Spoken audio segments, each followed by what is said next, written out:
காட்டி என்ன செய்யலாம், உங்களை காட்டி நான் உள்ள இறங்கிட்டேன், உங்களை காட்டியே நான் வந்துட்டேன், எனக்கு என்ன பண்ணணுமோ நீங்க பண்ணுங்க, ஆனா உங்களை காட்டி நான் என்ன வேணாலும் செய்யறதுக்கு நான் ரெடி. தளபதி ரெடியா இருக்காரு அப்படி. ஏன்னா அவங்களுக்கு அப்ப தெரிஞ்சிடும். ஏன்னா நம்ம ஸ்கூல்லேயே நம்ம வந்து ஜாதி சான்றிதழ் கேட்டோம்னா வச்சுக்க, அப்பயே இந்த எஸ்சி பன்னீர் தேவர் அப்படின்ற மாதிரி எல்லாமே தனித்தனியா போகும்போது அவனுக்குள்ள நம்ம ஜாதி இப்பயே தூண்டி விட்டு வர்றோம். அதுல இருந்து அவன் காலேஜ் போகும்போது அவனோட ஜாதி தான் பெருசா தெரியும். அந்த காலேஜ் போகும்போது கூட நம்ம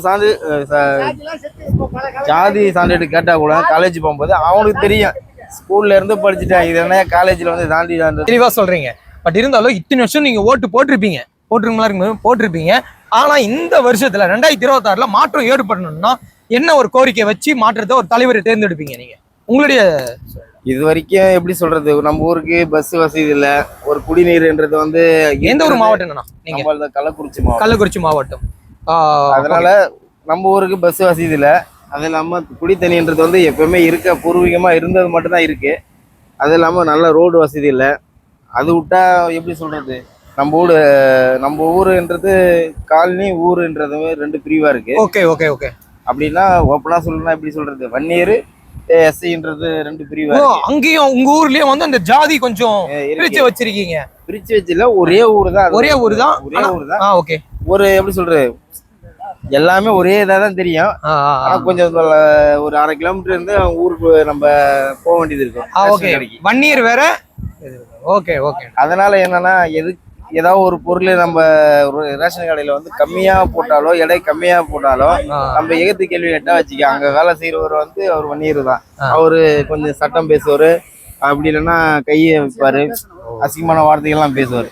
அதே நம்ம ஊர்ல இருந்தா நம்ம ஊருக்காரங்க நம்மள யாரையும் கேள்வி கேட்க மாட்டாங்க. அங்க ஒருத்தவங்க இருக்கும், அந்த ஊருக்குன்னு ஒரு ரேஷன் கடை, நம்ம ஊருக்கு ஒரு ரேஷன் கடை இருந்துட்டு போயிட்டு ஓகே, எந்த பிரச்சனை இல்லாம அதுமான நீட்டா நடக்க போகுது. உங்களுடைய சார்பாக உங்க ஊர் மக்களுக்கு நீங்க வந்து பேசுறீங்க.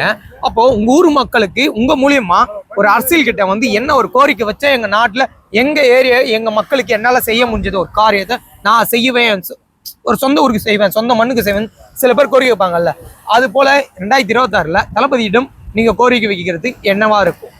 எங்க ஊர்ல வந்து மெயினா என்ன காரணம்னா, ஜாதி வேற்றுமதி இல்லாம நல்லபடியா யாருமே எல்லாம் ஒரே மாதிரி இருக்கணும் அப்படின்ற ஒரு கோரிக்கை.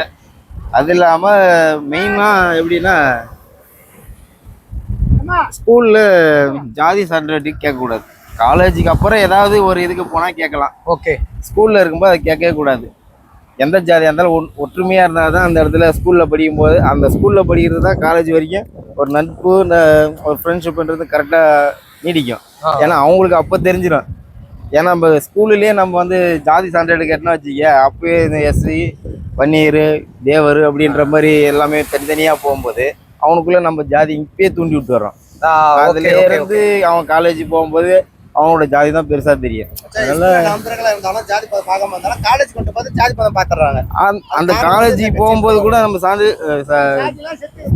ஜாதி சான்றிதழ் கேட்டா கூட காலேஜ் போகும்போது அவனுக்கு தெரியும், ஸ்கூல்ல இருந்து படிச்சுட்டேன், இது என்ன காலேஜ்ல வந்து தாண்டி அது வெற்றி பெற்ற. ஆனா காலேஜ் வாழ்க்கை வந்து வேற, ஸ்கூல் வாழ்க்கையோட காலேஜ் வாழ்க்கைன்றது வந்து டபுள் மடங்கு ஒரு இன்ட்ரெஸ்டிங்கான வாழ்க்கை. டபுள் மடங்கு இன்ட்ரெஸ்டிங்கான ஒரு வாழ்க்கை. சுதந்திரமா இருக்கலாம், எதையுமே நம்ம முடிவு எடுக்கிறது தான், ஜாலியா நல்லா இருக்கலாம் அப்படின்றது காலேஜ் பொறுத்தளவுக்கு. ஓகேண்ணா.